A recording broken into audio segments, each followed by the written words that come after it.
एक खूबसूरत घोड़ा पानी में बुरी तरह छटपटा रहा है और डूबने ही वाला होता है। तभी एक राहगीर उसे देख लेता है। इवान उसे किनारे खींचने की कोशिश करता है, लेकिन अकेले उससे संभल नहीं पाता। वो बेबसी में इधर उधर देखता है। तभी उसे एक पवन चक्की नजर आती है और उसके दिमाग में एक आइडिया आता है। वो रस्सी को पवन चक्की से बांध देता है और उसे घुमाने के लिए जोर से धक्का देता है, लेकिन सफेद घोड़ा फिर भी टस से मस नहीं होता। तो वो खुद पवन चक्की पर चढ़ जाता है और अपने वजन से उसे घुमाने लगता है। आखिरकार सफेद घोड़ा बच जाता है। इवान उसकी लगाम खोल देता है। अगले ही पल सफेद घोड़ा अपने पूरे जिस्म से सफेद रोशनी में चमकने लगता है। एक ही छलांग में वो वहाँ से निकलकर कोहरे में गायब हो जाता है। अगले दिन जब इवान उठता है तो अपने घर में दो खूबसूरत घोड़े देखकर चौंक जाता है। उसे लगता है कोई चोर घुस आया है, तो वो एक कांटा उठाकर हर जगह ढूंढने लगता है। तभी अचानक उसकी आंखों के सामने एक छोटा गधा आ जाता है और वो उसे एक पैर से लात मारकर भगा देता है। वही छोटा गधा कल रात सफेद घोड़े ने एहसान चुकाने के लिए भेजा होता है। हैरानी की बात यह है कि वो गधा बोल भी सकता है। उसी वक्त खेत का मालिक जान जाता है कि उसका गेहूं का खेत बर्बाद हो चुका है और उसकी हालत खराब हो जाती है। तो वो गुस्से में दहाड़ता हुआ इवान की तरफ दौड़ पड़ता है। इवान फौरन खतरा भांप लेता है। जब उसे समझ नहीं आता क्या करे, तो छोटा गधा उसकी टांगों के नीचे से निकलकर उसे अपने पैर उठाने को कहता है। खेत के नुकसान का मुआवजा देने के लिए वो बाजार में बढ़िया घोड़े बेचने का प्लान बनाता है। जल्दी ही वहाँ लोगों की भीड़ लग जाती है। लोग एक के बाद एक बोली लगाने लगते हैं और ये सब राजा भी देख रहा होता है। बेहतरीन घोड़े पाने के लिए राजा अपने आदमियों के साथ आता है और इवान पर घोड़े चुराने का झूठा इल्जाम लगा देता है। बेबस इवान बस देखता रह जाता है जब राजा उसके घोड़े छीन लेता है। राजा घोड़े लेकर चला जाता है, लेकिन छोटा गधा ये सब बर्दाश्त नहीं कर पाता और इवान की मदद करने का फैसला करता है। छोटा गधा सीटी बजाता है।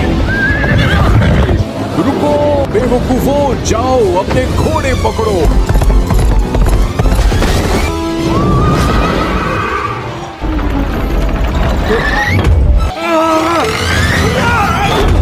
और अगले ही पल वो राजा को सबके सामने शर्मिंदा कर देता है। लेकिन राजा खुलकर इवान को नहीं मार सकता, इसलिए वो उसे महल में आने के बाद खत्म करने का हक दे देता है। रात में जब राजा सोता है तो उसे एक डरावना सपना आता है। इवान उसका सिंहासन छीन चुका होता है और उसे घसीटते हुए गिलोटिन तक ले जा रहा होता है। राजा घबराकर तुरंत जाग जाता है। इवान को खत्म करने के लिए राजा उसे अग्नि फीनिक्स को मारने भेज देता है। कहानी के मुताबिक अग्नि फीनिक्स रेगिस्तान के सबसे गहरे हिस्से में रहता है और जो भी पास आता है उसे खत्म कर देता है। इवान फिर से गधे पर सवार होकर निकल पड़ता है। कुछ ही वक्त में इवान रेगिस्तान की गहराई में पहुंच जाता है और फीनिक्स को फंसाने के लिए पहले से तैयार किए हुए मेवे निकालकर जमीन पर फैला देता है। जब उसे लगता है कि ये काम नहीं कर रहा, तभी अचानक जमीन से लाल रोशनी निकलने लगती है। एक जलती हुई लाल फीनिक्स जमीन से बाहर निकलती है। अग्नि फीनिक्स धीरे धीरे अपने पंख फैलाकर आसमान में उड़ जाती है। इवान ये सब देखकर हैरान रह जाता है। फीनिक्स को जमीन पर पड़े मेवे दिखते हैं। वो ध्यान से एक मेवा उठाकर मुंह में डालता है और एक ही बार में निगल जाता है। उसे ये बहुत स्वादिष्ट लगता है, लेकिन उसे अंदाजा नहीं होता कि वो इवान के जाल में फंस चुका है। इवान पहले ही मेवों में नींद की दवा मिला चुका होता है। कुछ ही पल में फीनिक्स लड़खड़ाने लगता है। उसकी आंखों के सामने सब धुंधला होने लगता है। अगले ही पल इवान उसे बांध लेता है और राजा के सामने पेश करने के लिए वापस